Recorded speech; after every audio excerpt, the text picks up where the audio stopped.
Hello and welcome back to the last video on network topologies.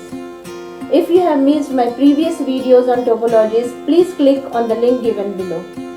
Now let's learn about last two topologies, that is mesh topology and fully connected topologies.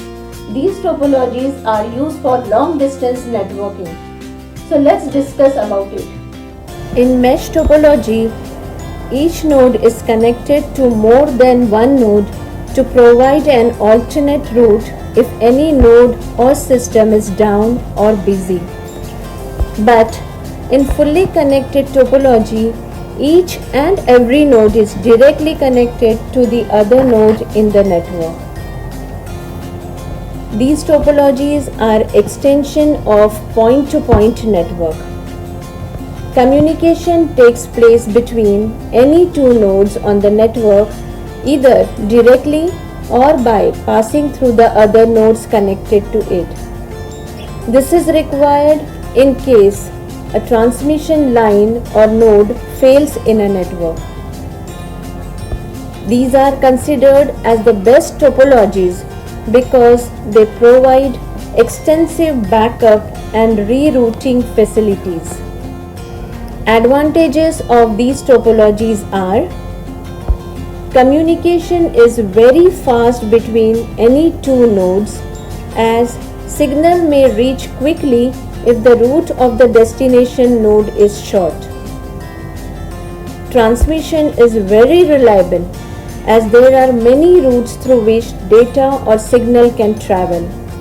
So transmission of data doesn't get affected.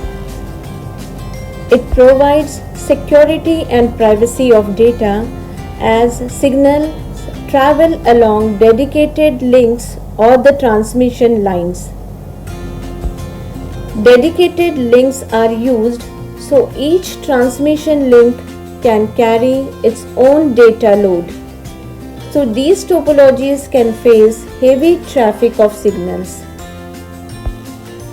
If any link fails or stops working, it does not affect other nodes or the segments in the network. It's easy to extend and configure these topologies without disrupting other nodes in the network. Disadvantages are: these topologies are difficult to install and configure. Large quantity of cable is needed. Administration of the network is very difficult as lot of maintenance is required. These are the most expensive networking topologies as cabling cost is more as compared to the other topologies. So, let's conclude that these topologies, especially fully connected topology, is used by military, research, investigation departments or agencies where communication or transmission should not stop at any cost. Thank you for watching and stay tuned for our next videos. But don't forget to like, share and subscribe.